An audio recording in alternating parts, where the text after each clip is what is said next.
Back to my channel, and I thought today's video, what I would do is give you some background on my skill set, what I did as far as my working career. I think it'll help you understand where I'm coming from on my videos. I'm going to start with high school.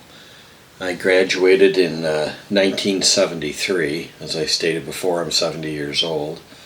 My grade school experience, I went to all Catholic schools, private schools. Real good education, very strict. I liked it. I didn't know any different. I went to those types of schools since I was in the first grade. Come about ninth grade, I'd had a little problem with the strictness at the school in the ninth grade. It was an all-boys Catholic school, and I asked my parents, my dad particularly, if I could go to the public school. So he took me out of the Catholic boys school and put me in the public school, which was great because I didn't have to wear a sport coat or a uniform. I went from an all-boys school to a co-ed school with girls, and that was great. Being a young kid, I was pretty excited about that, and it was fun. Made a lot of good friends. I really enjoyed high school. I wasn't the greatest student, but I liked high school, and I liked my friends. I think I was a fairly normal kid. When I graduated from high school, I was kind of lost for a little bit because I didn't want it to end. I was having such a good time. It's kind of a weird thing to say, but that's the truth. And my parents didn't push me, but guided me to go to Eastern Michigan University and take the basic classes and then start taking accounting classes. I have no idea what they were thinking, if I was going to go into business or what. But this whole time, I really only wanted to work on my car. When I was about 15, just taking driver's ed, I basically opened the hood of my mom's car, and it was a 1969 Ford Cougar, Mercury Cougar, and literally just fell in love with internal combustion engine. I never took shop class, but I went actually and bought the book that the other kids used in shop class. I believe it was Stockel's. It was all about gasoline engines, and I just literally read it from the front to the back, figured it all out instantly, and I just said, this is amazing. I want to learn everything I can about cars and engines. So my dad was a self-taught mechanic. He never went to college. I think he went for a little bit, but he taught me at a young age not to be afraid to take things apart. And I watched, and I grew up with my dad. My dad owned a tool and die shop. He was pretty cool. When he graduated from high school, he was like 19, and World War II was going on, and so he signed up, volunteered. He became a pilot of a PBY, so that was a big amphibious plane that landed on the water, took off from the water. It also had wheels. It could taxi up onto the ground, but it actually took off from the water and landed on the water. And I think they had a crew of about 9 guys, and it was a patrol plane, and then they dropped torpedoes on submarines. So he did that, and excuse, that was my phone. And so he's very mechanical. He got out of the service, and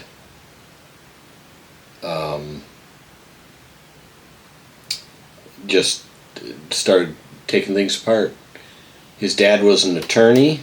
My grandfather, my grandfather wasn't super mechanical, very smart, but he was an attorney. So where Dad got that, I don't know. So luckily my dad and my mom saw that I was interested and ultimately gifted with this mechanical skill, which has, pretty much been with me all my life. And I do, of course, believe in what's said in the Bible, that God gives us all a set of skills, and it's really up to us what we're going to do with them. A set of talents, really. And that's what I had. I had that talent. So I don't even think I passed maybe one class at Eastern. I only went for 1 year, and my dad did some investigating and found out that one of the two best colleges in the United States for automotive, one of them was Ferris State College in Michigan, and so he did all the research and found out to get into the auto service program, there was quite a waiting time, because it was one of the few colleges in the United States where you could get an associate's degree, accredited associate's degree, in automotive service, which is short for fixing cars. And they also had a program in automotive machine, and they said if you signed up for the auto machine class, which was a 1-year program, certificate program, that you would be guaranteed that you would go instantly right into the auto service. So that's what we did. And that was a smart move, because the guys that took the auto machine first and then went into auto service had a little bit of advantage. So auto machining is basically rebuilding engines, all kinds of engines. Stationary engines, truck engines, car engines, anything like that. And you did all the machining of the crankshafts, camshafts, valve reconditioning, everything. Block boring, line boring, the whole thing. They had all the equipment. Ferris was a fantastic school. They had great facilities. So I took the 1-year program in auto machining, graduated from that, went right into the auto service. When I did this whole thing, I did it right through the summer, so I did not take the summer off. So really a 3-year program, I did it in about 2.5 years. And the whole time I had a passion for cars. I built a few cars. I was one of those guys that was into drag racing, so that was it for me. Anything mechanical. And my dream as a young guy, graduating probably around 1976, was to move to Florida. So my parents had lived part-time in Florida. I was familiar with it. I liked it. And so I did. When I got out of Ferris, at that time I had a '69 Camaro that I had completely built, and my Craftsman top box and bottom box, believe it or not, you could stick it in the door inside the Camaro and it would fit in the back seat. I packed myself up. My dad helped land my first job, so it was at a independent auto repair shop. It's called Paris Auto Repair in Boca Raton, Florida. Pretty nice area. And I went down there in the car and started fixing cars. And Mr. Paris and his son worked there. So it was just the two of them. I was the third guy, so it was 2 mechanics. Mr. Paris did all the diagnosing, wrote up the orders, ran the business, and then his son, Danny Paris, and myself were the 2 wrenches. Eventually they hired a third guy, a helper guy, younger guy, that did cleaning and sweeping and oil changes and greasing and that type of thing. But Danny and I did all the work, and we wrenched on the cars.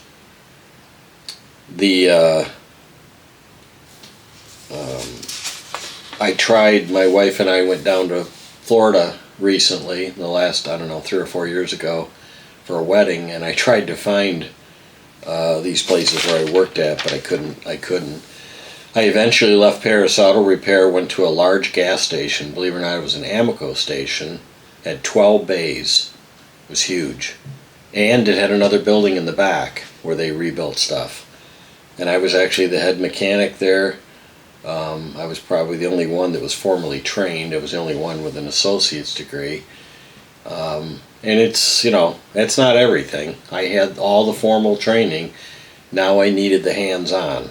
And there's a lot of mechanics, probably more mechanics in the world, that have the hands-on and don't have the formal. I was lucky I got the formal first, and then I learned my hands-on. And I did the whole thing. I did it for years and years. Worked in different places, and then I got homesick for Michigan. And my family was up here in Michigan. I wanted to get back.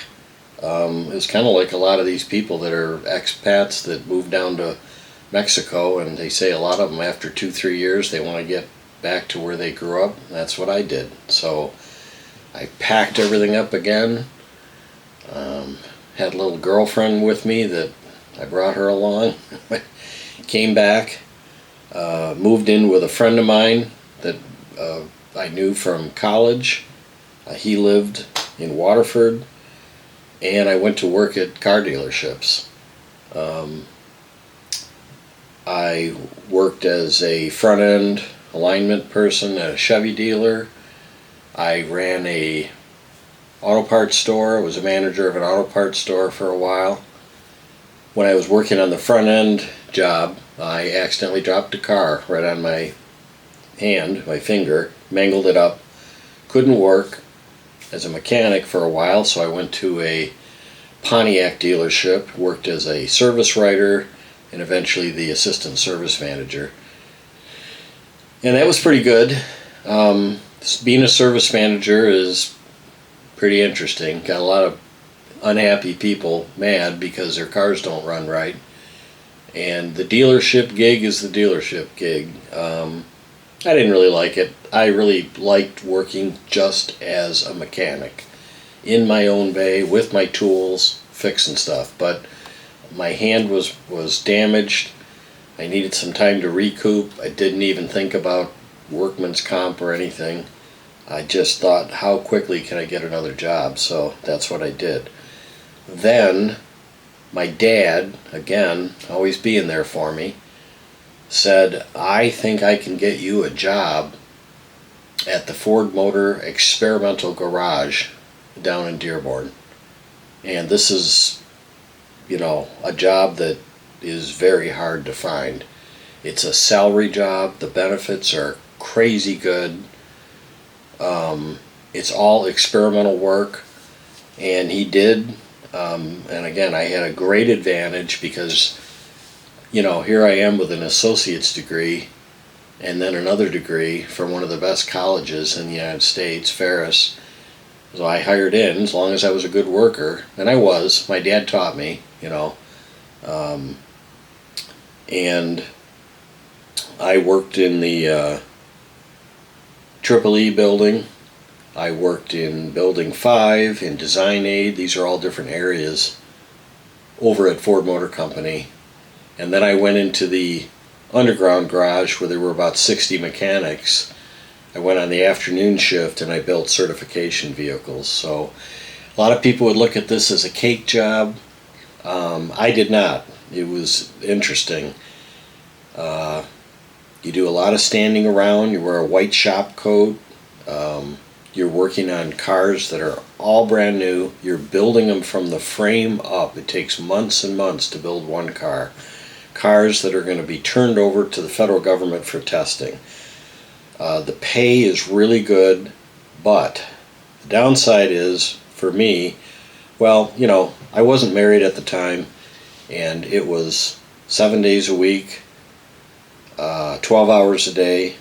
You made tons of money. Well, the money thing wasn't a big deal with me. I was a single guy. I didn't have kids. I didn't have a house payment. I didn't have a car payment. I wanted to go out and party, have fun. But I was working in a very clean environment, and believe it or not, I didn't like it because I didn't like the afternoon shift. I didn't like the politics at this big company. So that was very hard for me mentally to understand. There were quite a few people that worked there in the area in the garage with me that were not very, in my opinion, competent mechanics, and they got in because they had the connection. I feel like I had the receipts. I was an excellent welder. I could do MIG, TIG, pretty much anything. Brazing, arc welding, spot welding, whatever. I went to Henry Ford College and took all kinds of welding classes that Ford paid for because I was bored. I wanted to go do something. I wanted to learn as much as I could. But the politics at the company, the standing around doing nothing, even though I was making lots of money, it just wasn't for me. I want to be on my own. I want to be building. I want to be bringing in my own business, calling my own shots. It's just how it was. So I had a little disagreement with my boss about getting some time off, and I can honestly say I was one of those guys. I was in there early. I worked all the overtime. Was never late, not a minute late. I've never been late in any job that I've ever had. And they wouldn't give me some time off that I really needed. And I told them I was going to take the time off anyways, and they were going to write me up and put something in my personnel file, and I just quit. And it was funny because I happened to be dating my boss's secretary. And she said they went crazy when I walked out because I was a good employee. I mean, I did what I was told, kept my head down. I had the receipts. I knew how to build these cars, but it just wasn't for me. So there I was. Didn't really need the money. I saved a bunch of money. I didn't have a whole bunch of payments. I rented a house. I had no car payment. Wasn't married. It was different, you know. There was no cell phone bill, and they didn't have cell phones, or I didn't have one. And my dad had his tool and die business. My older brother was working as a sales person for my dad, and my older brother invited me to come and work at my dad's company. I never wanted to work at my dad's company. It just wasn't. I knew what he did, but tool and die work, it just wasn't for me. I mean, I just never really thought about it. I was just so infatuated and with my automotive and my cars, and I was just having a good time. And he said, "Why don't you come in and give it a try? You're not working now. We could use the help. You could work with the foreman and help with the shop." So that's what I did.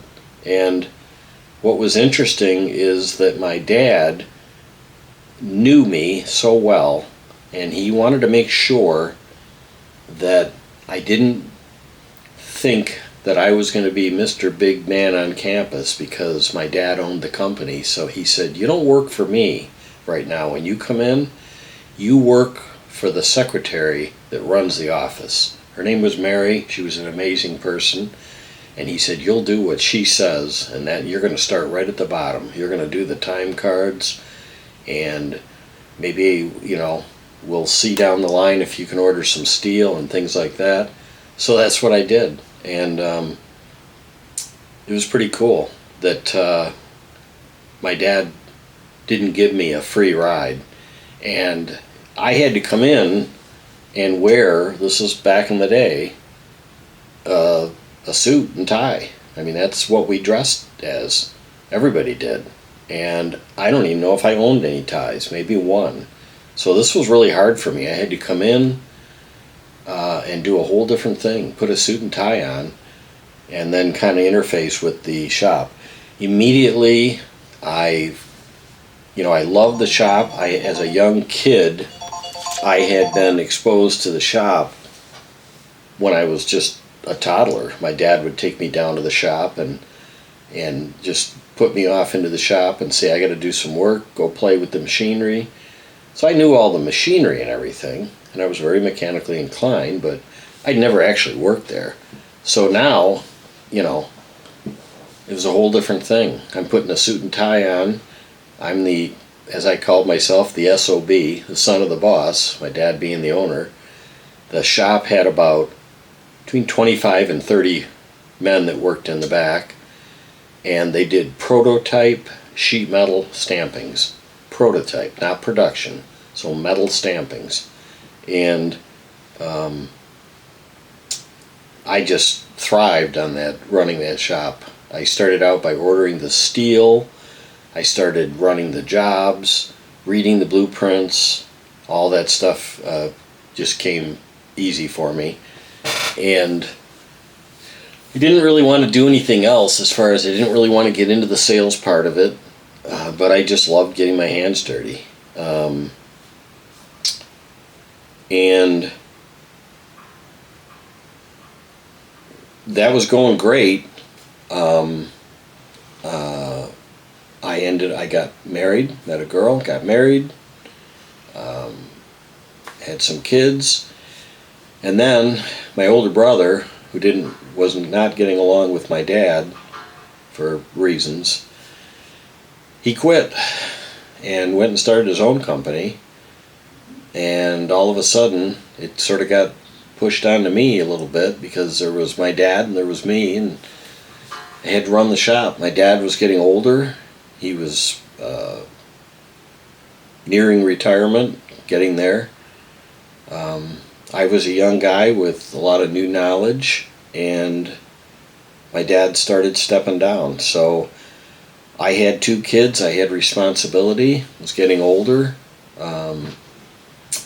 I realized that my dad's shop had to be modernized.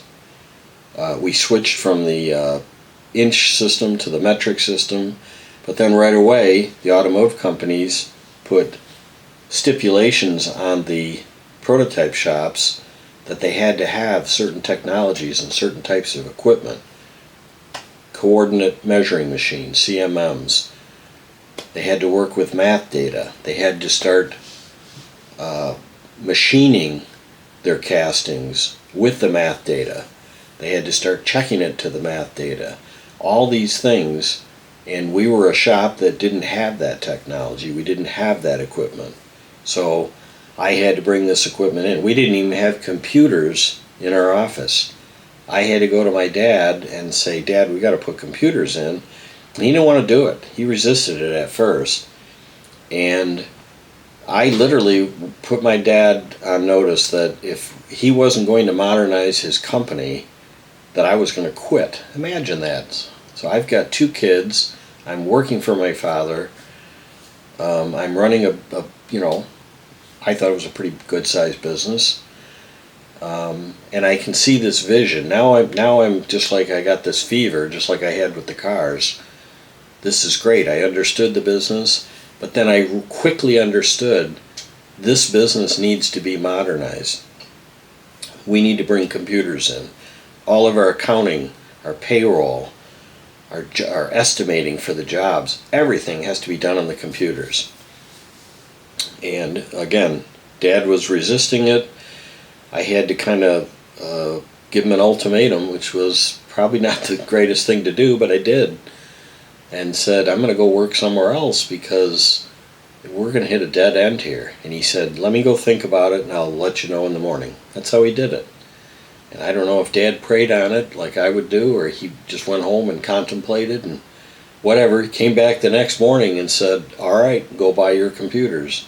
Well, that was the first step. And we bought the computers, brought in computerized accounting systems, estimating systems, and then I started modernizing the shop. And that was pretty cool.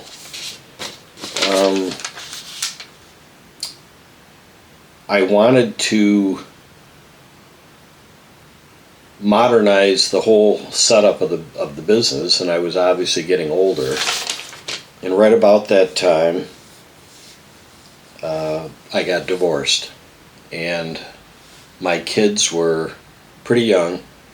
And anybody that's been divorced you understand that you kind of go broke because you take everything that you personally own and you divide it in half. So now you've basically got 50%, and both parties have to start over again.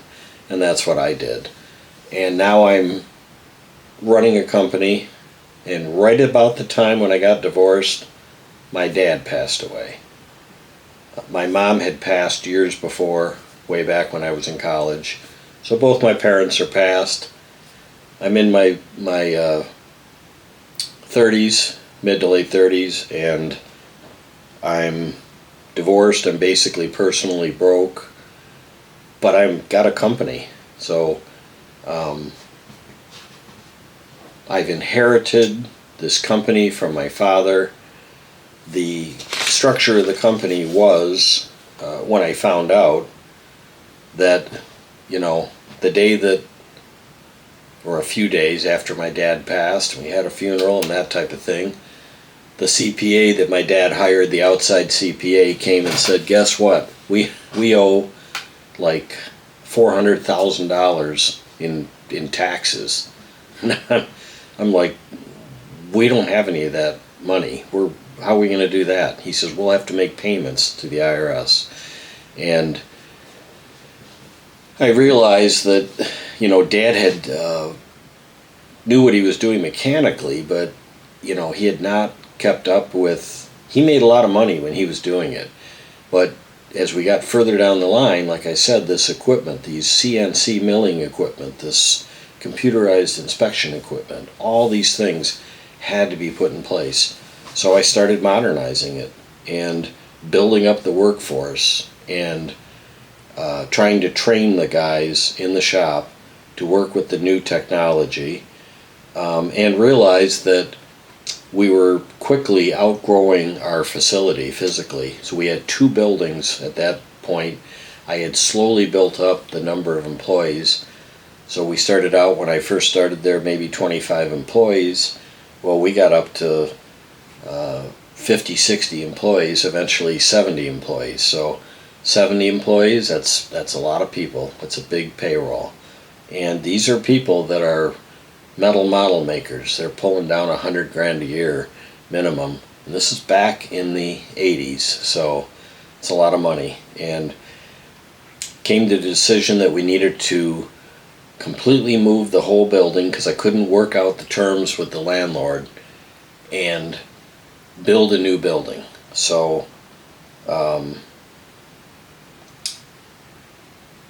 we did, and that's a whole story in itself, but I basically had to hire a new bookkeeper that could do spreadsheets and cash flow projections, because I needed all this to go to the bank to show them that we were a viable company, that we could borrow, because I didn't have any money. It was just, me, and I met a woman and got remarried.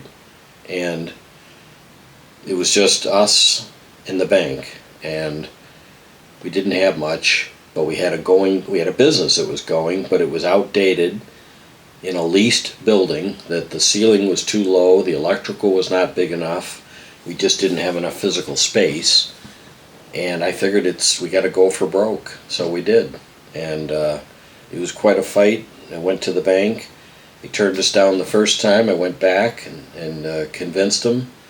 I needed to borrow money. I'd used a small business administration loan, coupled with Co-America Bank. I believe it was Co-America.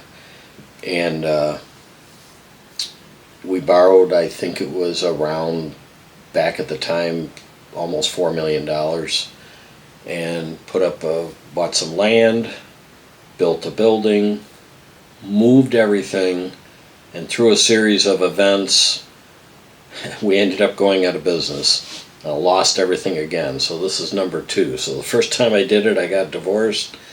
Now I've done it with this business. And it was a very complicated thing of what happened.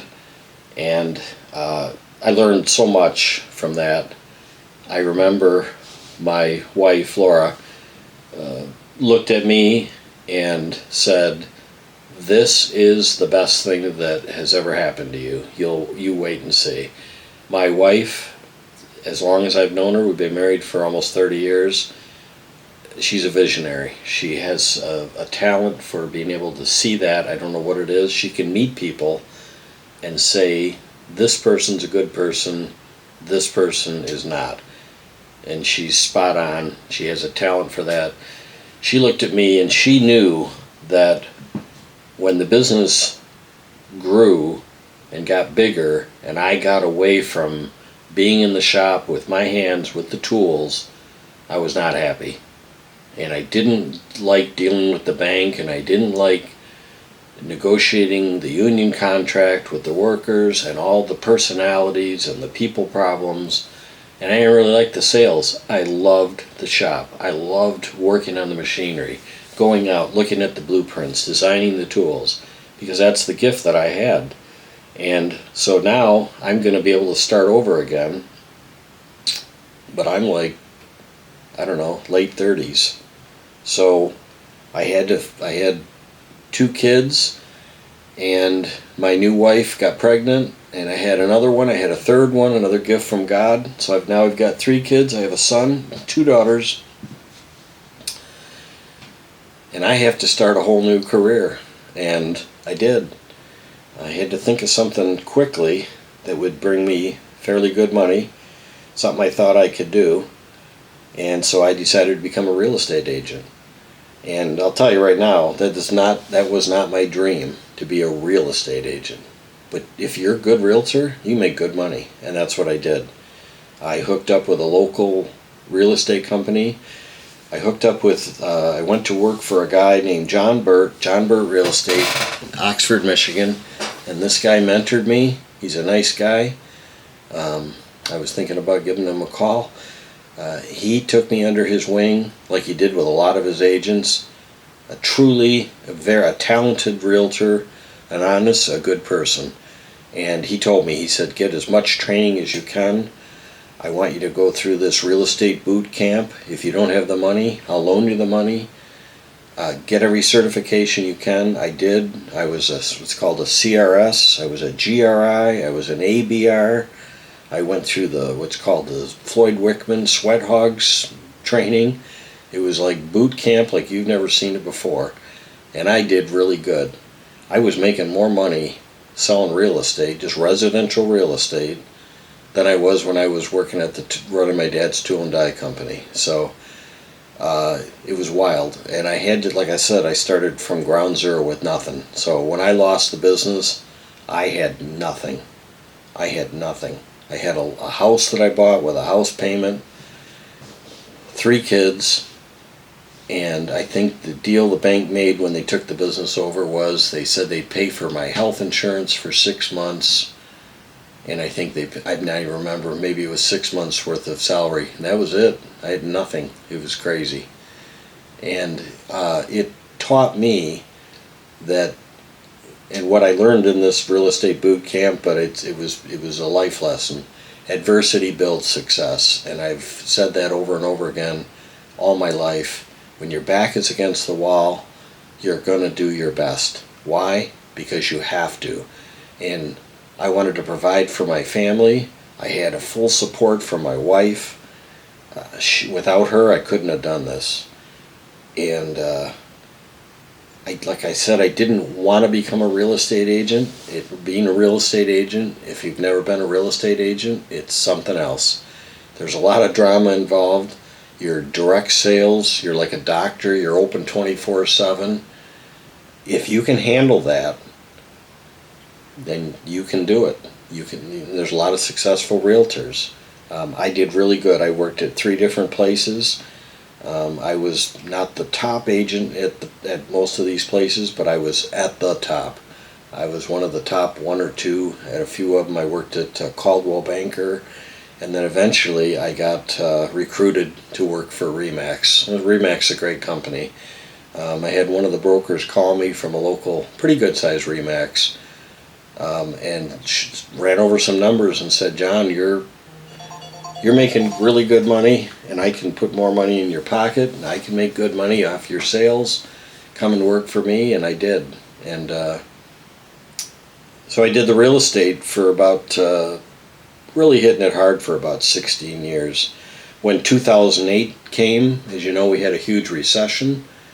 As a realtor, that affected me. I was mostly a listing agent, but at that time, I worked strictly out of my house. I built an office down in the basement of my house.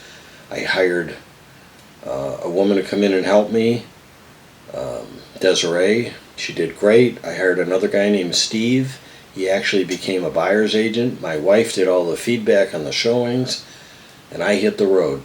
And I went out and worked literally every night, every weekend, and just accumulated listings. But then 2008 came, and we had a huge recession, and everything stopped. We kind of went broke again. So, didn't lose my house or anything, but I had to sell some things, and I had to make a decision.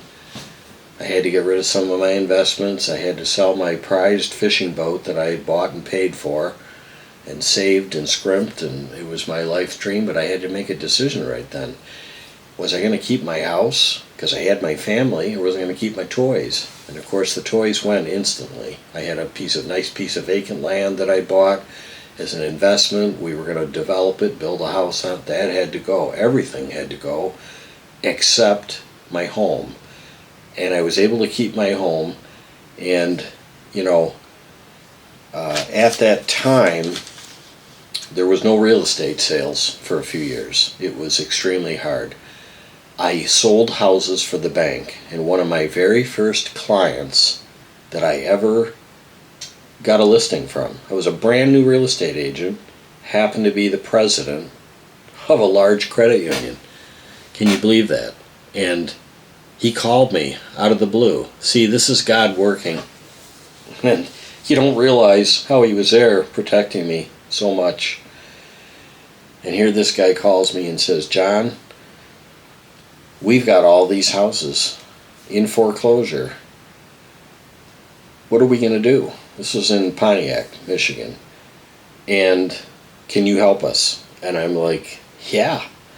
And do I like selling houses in a distressed area like Pontiac or Detroit? I didn't. I'd rather sell big expensive homes. But I turned into a production line of foreclosure houses and did what I had to do and sold these houses. And again, I had my team supporting me, especially my wife. I didn't really enjoy it, but that's what makes it a job. You've got to do what you got to do. And some of these houses were in such rough areas that I had to use Google Earth for the pictures. I couldn't even go down there. It was dangerous, but I got them sold, one right after another. And that was it. And that's kind of, that took me all the way up. There was a point when the housing thing started, and there was nothing selling, and I didn't have the bank going, that I actually went around and picked, on garbage day, stuff out of the trash and had huge garage sales and did that to make my house payment. And I'm proud of that because there's no way I'm going to give up. My kids all worked with me. We did it. Like I said, we sold everything we had except our house. We didn't have anything extra. And that's when we learned to live lean. It was like living in the Depression. And there were a lot of people that were losing their houses, and I tried to explain to them, this is what you got to do. You got to hammer the prices down, get them sold. Some listened to me, some didn't. That was a tough time because I was trying to help people, and I can understand when people don't make the right decisions. They don't always trust everybody, but for me it worked out good. I kept the real estate going. It eventually picked up. And at that point, I'd been doing it for going on like 18 years. And, now I had 50 years of working under my belt. And I was about 65 years old. And because I'd made good money and worked all those years, I started working when I was 15. My mom drove me to my first job. I didn't have a driver's license. Worked up to all those years. So I had, like I said, a good 50 years of working. My Social Security benefit was good. I worked hard, and it was a healthy benefit. We knew how to live lean. My kids were all out of the house. They have their own jobs. They do great. I don't have to support my kids. So I retired. And I spent, I don't know, 3 years or so getting all caught up around my house, fixing everything. I painted everything. I took all the kids' rooms because when they got done with them, they weren't trash, but they were, they needed cleaning and painting, just like anybody's room. And so that's what I did. I completely painted the inside of my house. I painted the outside of my house. I fixed everything. I got all my landscaping. I did tree trimming. I did everything. And then I got bored. I even worked on my camper. Did a bunch of changes on that. So we're campers. And I'll do some stuff on YouTube on that. So anyways, I got bored, and I wanted a job. And I came from this background of 50 years. I'm a baby boomer. I was born in 1954. Baby boomers are 44 to 64. I'm right in the middle. And if you don't know anything about baby boomers, we have to be working. We have to be building. I was taught by my dad that you're the first man in and the last man out. Better to be 15 minutes early than 1 minute late. And I honestly got to say, I never got fired from a job in my life. I always left I was the one that determined if I was going to leave and go to a new job to upgrade myself. And I always could count on my ex-employers for references. But that's how my dad taught me, and that's how I taught my kids. And that's why they're all thriving. They're all doing good, because they're never going to have a problem getting a job. And they go into jobs, the employers always praise them and tell them, wow, you're a hard worker. You don't complain. You show up on time. So when I hear this stuff nowadays, people say, these kids of the new generation, they're no good. I'm going to be a little braggadocious here, but my kids are not in that thing. My kids don't show up for work late. My kids don't call in late. They don't sit on the phone looking at social media. They do that stuff, but they do it on their own time. And, they work hard. But I wanted to go back to work. And my wife had been working for 10 years in the medical field. She was going to retire, and we had this idea, we're going to do an Airbnb, make our house an Airbnb, jump in the camper, travel. Well, COVID hit, so everything changed.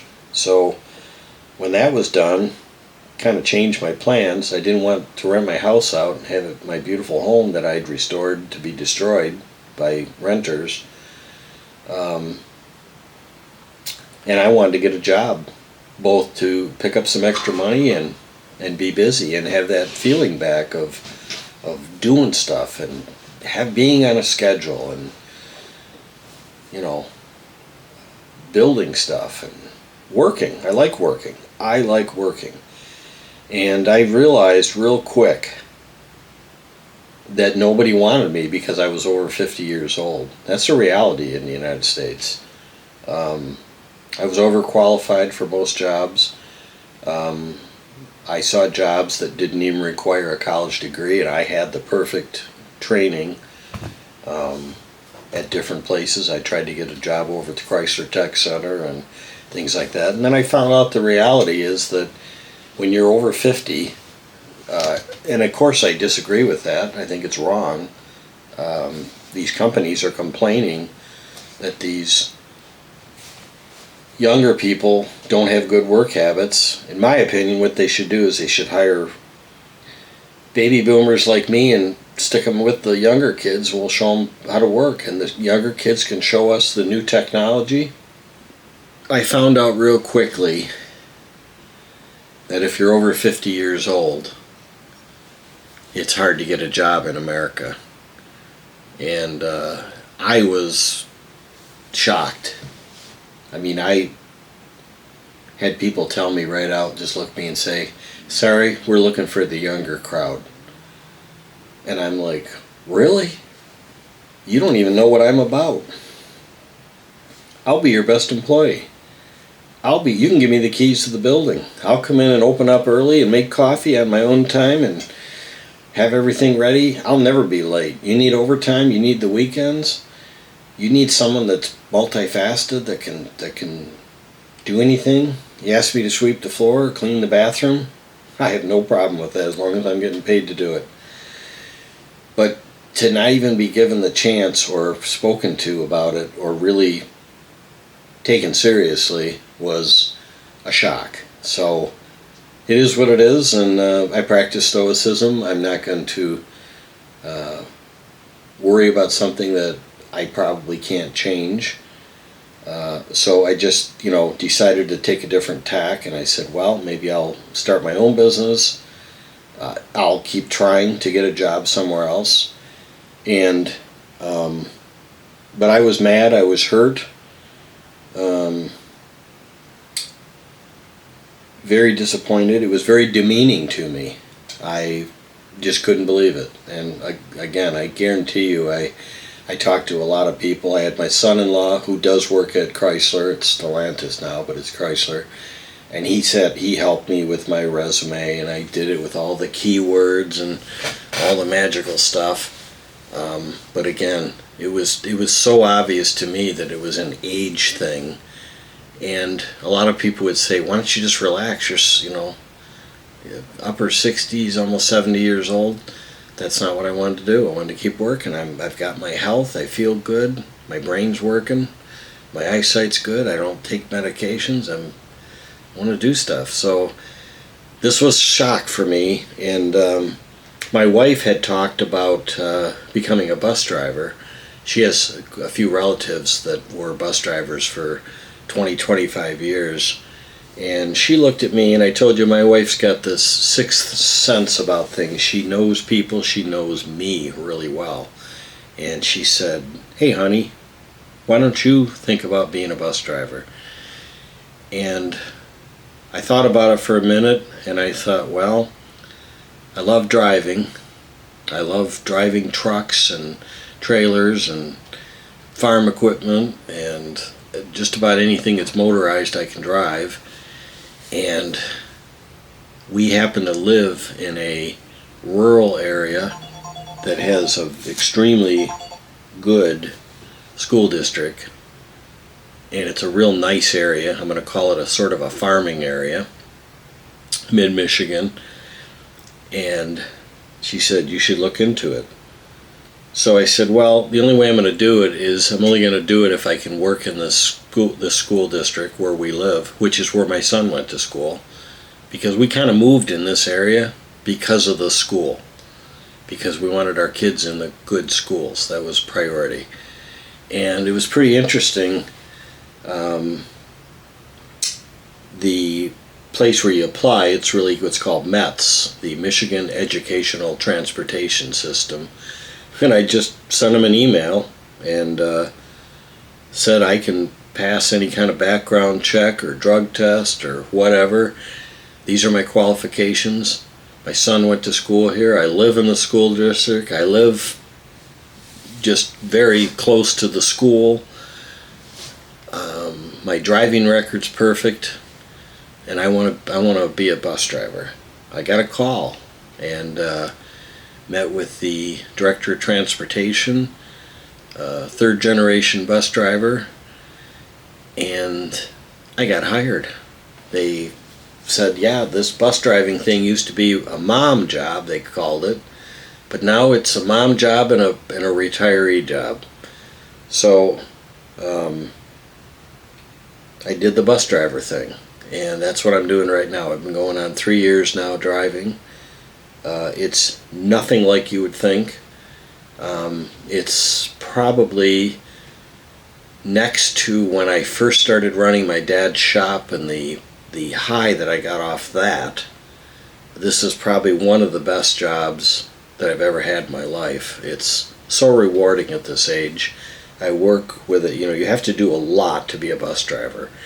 Again, the state police have to run a background check on you. You cannot have any driving offenses, nothing like that. You have to pass drug tests. You have to get a department DOT physical. You have to get a CDL B with an air brake and a school bus rider on it. You have to do a road test through the state. You got to drive a 40-foot Bluebird school bus, and you got to learn to parallel park it, back it up, drive it in everywhere, and you're transporting 50, 60 school children. The amount of responsibility is unbelievable. Unbelievable. You don't even realize it until you start the job. I passed everything, took my road test, did great. Then you have to go through the county and get what's called a green card. It's more advanced training. They told us in that class that they didn't require that until after you had driven for 3 months, because you probably wouldn't take the job, because they show you some pretty wild films of buses on fire and accidents with real pictures of people being injured. And I think at that point you realize, wow, this bus driving thing is real responsibility. A lot of people quit doing this job. A lot of people talk to me and they say, what are you doing? And I say, I'm working on a bus driver. Oh my gosh, how can you handle all those kids? For me, the physical part of driving the bus, turning the wheel, it's a 40-foot truck. I mean, it weighs 17,000 pounds empty. It's hard. I got arthritis like everybody in the world. I get up at 4:30 in the morning, but I work 30 hours a week. To me, that's the perfect schedule. I have time. Now I'm doing my YouTube, which is a riot. But I'm with these kids, and I have kids from preschool all the way up to senior in high school, and they are the nicest group of kids you would ever meet. Well-mannered. Yeah, they're kids. Yes, of course there's kids that do stuff they're not supposed to do. But generally speaking, these are some of the nicest people, nicest kids. It's a really, really nice community. My bus route's right in front of my house. I know a lot of these kids' grandparents that are my age. So it's really cool. It's a great school district. We have 12 routes. That's it. 12 routes. I have my own bus. The school backs up the drivers. It's not like in a big giant district. Yep, we have older buses, non-air conditioned. It's boiling in the summer and freezing in the winter. I'm an old ice fisherman. I put my long underwear on and my thermal socks, and down we go in the winter. And in the summer, we just put the window down and put the other window down. And what do we call that? 50-50 air conditioning. So it is what it is. But the joy that it brings me being with the kids, I've literally have 75 grandchildren. So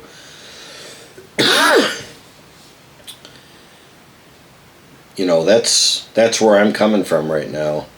What are my YouTube plans in the future? Well, my YouTube plans are probably, I'm going to bounce around a bit. My goals is one video per week. And, bear with me, as I said before, this is my third video. So I don't want to go too long. I'm a talker. I don't want to make it too boring. I hope you can hang in there. I hope you enjoy it. One of the things that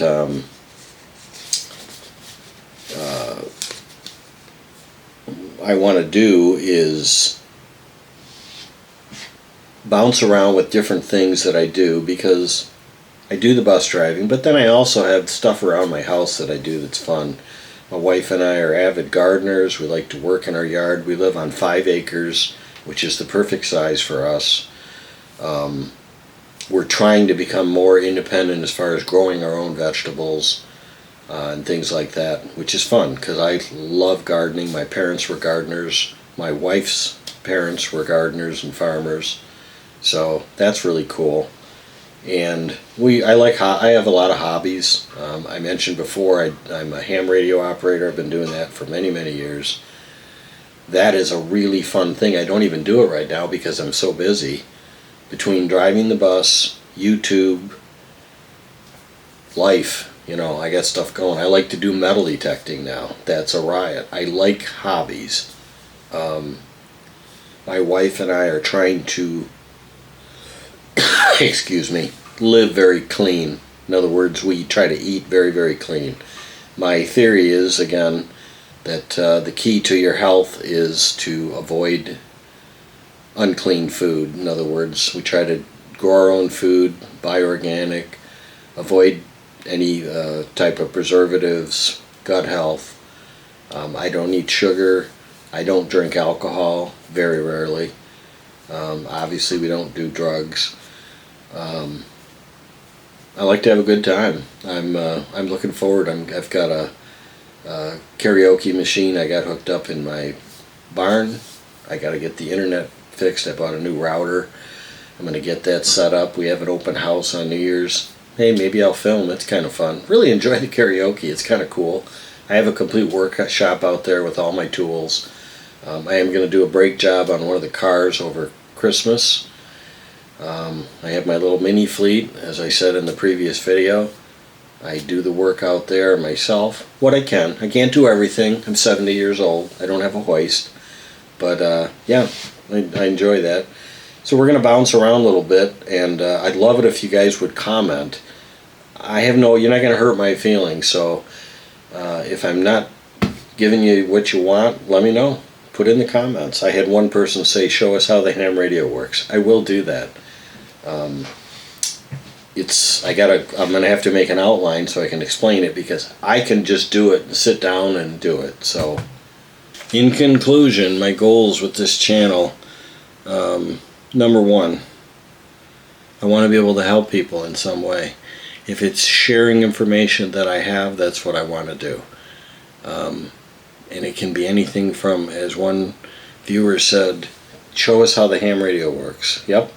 And I'll show you any ideas that I have to help you to save money in retirement. I've been blessed with the ability to, do a lot of stuff myself, but I can also show people how to do things. And if it helps you, that's what I want to do. I want to make the world a little better in any way that I can. That's part of my mission on being a bus driver. I'm trying to show the kids, children, young adults, and everywhere in between some good stuff. The world is coming at these kids with a lot of stuff, and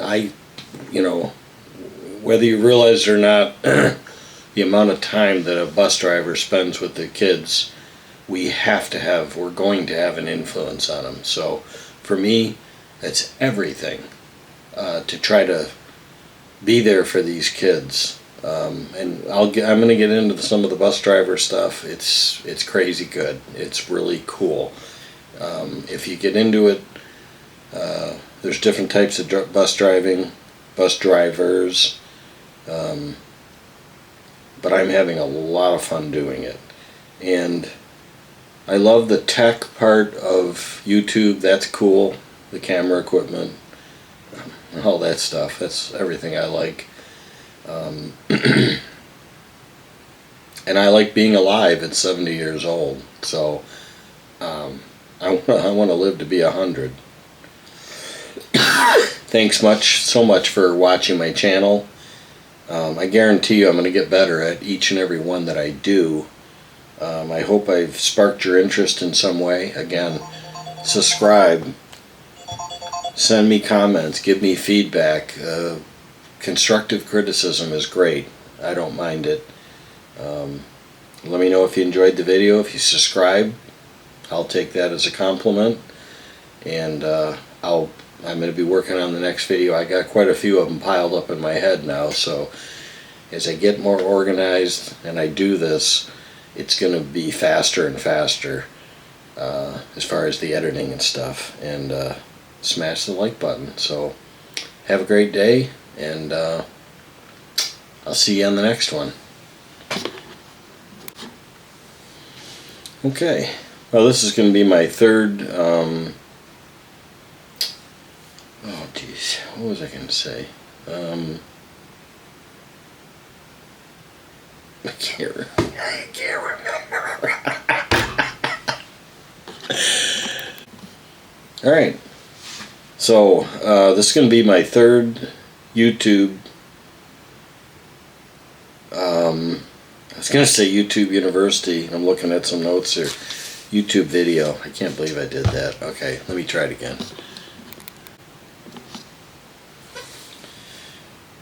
Okay, so this will be my third YouTube video, and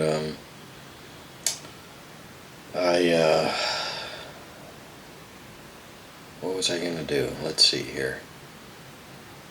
I got the wrong page here.